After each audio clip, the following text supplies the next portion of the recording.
Hello.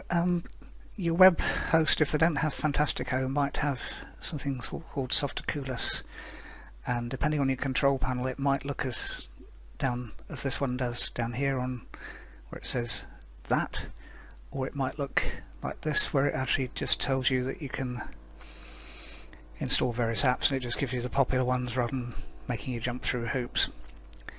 Either way, when you click on that,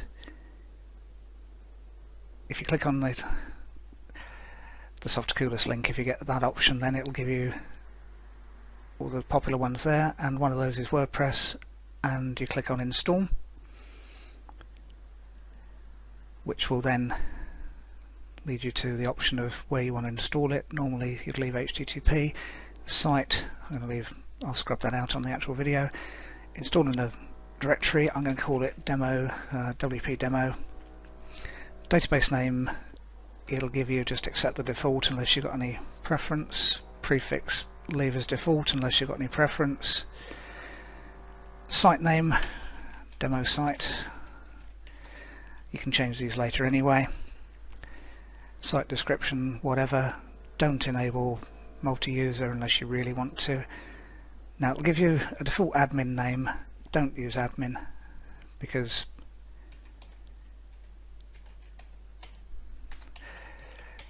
it just whatever. And the admin password, I'm going to copy one I generated earlier from the random password generator. So that's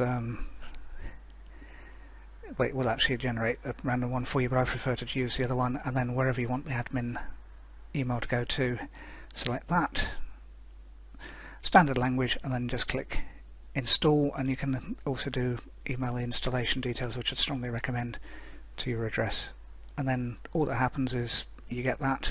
I'm not going to install this because it's not a site I want to install WordPress on, but then all that happens is you just go to the regular WordPress site, and we'll pick up on the next video from there what you do once you've got a default WordPress installation.